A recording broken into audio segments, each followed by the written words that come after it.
Friends, আগের কয়েকটি সেশনে আমরা as long as far as এবং অ্যাজ ওয়েল অ্যাজ নিয়ে আলোচনা করেছি, কিন্তু আজকে সেশনে যেটা নিয়ে আলোচনা করব সেটা মোস্ট ইম্পর্ট্যান্ট।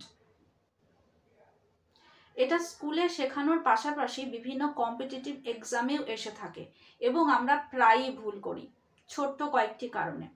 চলুন তাহলে আজকে এই ফ্রেজটা বা এই কনজাংশনটা নিয়ে আলোচনা করি in details. As soon as অর্থাৎ যখনই বা যেই মাত্র বা সেই মুহূর্তে, এটাকে আরও তিনটি ভাবে প্রকাশ করা হয়। সেটা হচ্ছে নো সুনার, হ্যাড বা did, then, hardly, had, when এবং দ্য মোমেন্ট দিয়ে।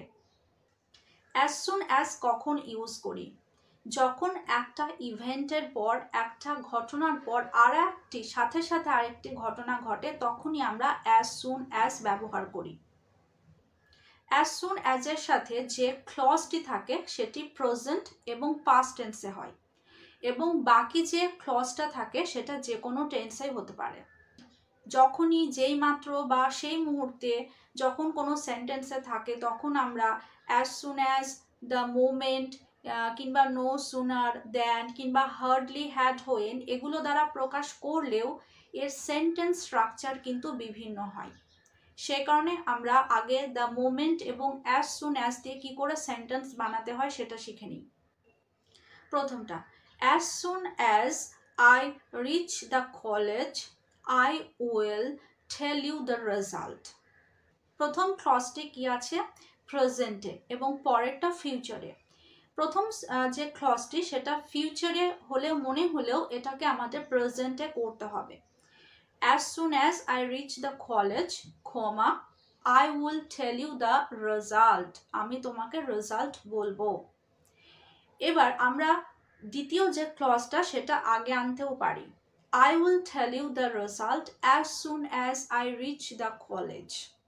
তখন আর কমার প্রয়োজন নেই, কিন্তু দ্য মোমেন্ট দিয়ে, the moment I reach the college, I will tell you the result. অর্থাৎ অ্যাজ সুন অ্যাজ এর জায়গায় আমরা দ্য মোমেন্ট লিখতে পারি। দ্বিতীয় সেন্টেন্সটা, as soon as my mother scolded her she admitted her mistake. যখনই আমার মা তাকে বকেছিল তখনই সে তার ভুল স্বীকার করেছিল। As soon as my mother scolded her she admitted her mistake, মাঝখানে কমা। দ্য মোমেন্ট হলে the moment my mother scolded her, she admitted her mistake. অথবা এইভাবে, she admitted her mistake as soon as my mother scolded her. As soon as I finish this topic, I will take a rest. Make sure rest এর আগে a article বসাতে হবে। As soon as I finish this topic, I will take a rest. অথবা the moment হলে the moment I finish this topic, I will take a rest. অথবা I will take a rest as soon as I finish this topic. As soon as we had reached there, it started to snow. As soon as we had reached there, it started to snow. The moment we had reached there, it started to snow. It started to snow as soon as we had reached there. এই সেন্টেন্সগুলোকে no sooner দিয়ে এবং hardly দিয়ে কি করে প্রকাশ করব? No sooner দিয়ে আমরা যখন সেন্টেন্স তৈরি করব তখন কখনো আমরা ডু, কখনো ডাজ, কখনো ডিড বা কখনো হ্যাড বসাতে পারি সেন্টেন্সের ধরন অনুসারে। এবং প্রথম ক্লজটির শেষে দ্বিতীয় ক্লজ যখন শুরু হবে তখন দেন বসবে, অর্থাৎ দেন দ্বারা দুটো ক্লজকে যোগ করা হবে।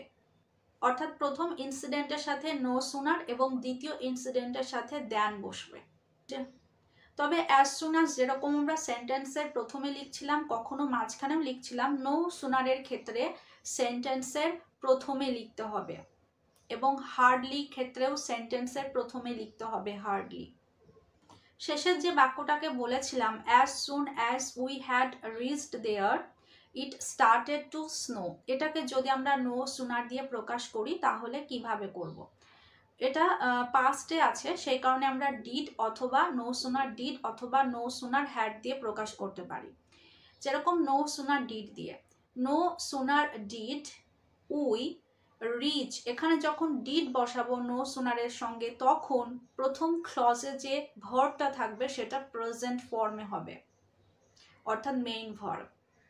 No sooner did we reach there, তারপর কমা বসবে না, দেন বসবে। It started to snow. No sooner did we reach there than it started to snow. এবার no sooner did না হয়ে যদি no sooner had দিয়ে প্রকাশ করতাম তাহলে কি হতো? No sooner had we reached there, had যেরকম হয় থার্ড ফর্ম সেরকম হবে। No sooner had we reached there than it started to snow. আর একটা sentence, no sooner did I go to the bed then I fell asleep. এটা did দিয়ে বললাম সেই কারণে go হয়েছে, কিন্তু no sooner had দিয়ে বললে no sooner had I gone to the bed then I fell asleep. No sooner did she finish her speech than the lights went out. No sooner did she finish her speech than the light went out. No sooner had দিয়ে বললে no sooner had she finished the speech or no sooner had she finished her speech than the lights went out. এবার একটি present টেন্সে, no sooner does the bell ring than the students start to come out. দেখো এখানে does বসিয়েছি কারণ এটা প্রেজেন্টে আছে এবং বেল এটা সিঙ্গুলার, সেই কারণে ডাজ। যদি এখানে বেলস হতো তাহলে এখানে ডু হতো, ডাজ না হয়ে, এবং পরের ক্লজটিতেও প্রেজেন্ট ফর্মে আছে। এবার হার্ডলি হ্যাড হোয়েন দিয়ে কি করে সেন্টেন্স বানাবো। হার্ডলি হ্যাড হোয়েন, অর্থাৎ প্রথম ক্লজটির সাথে হার্ডলি হ্যাড এবং দ্বিতীয় ক্লজটির সাথে হোয়েন বসবে। Hardly had I gone to the bed when I fell asleep. Hardly had I entered the garden. Hardly had I entered the garden when I saw a snake. Hardly had he passed the exam when his father had a heart attack.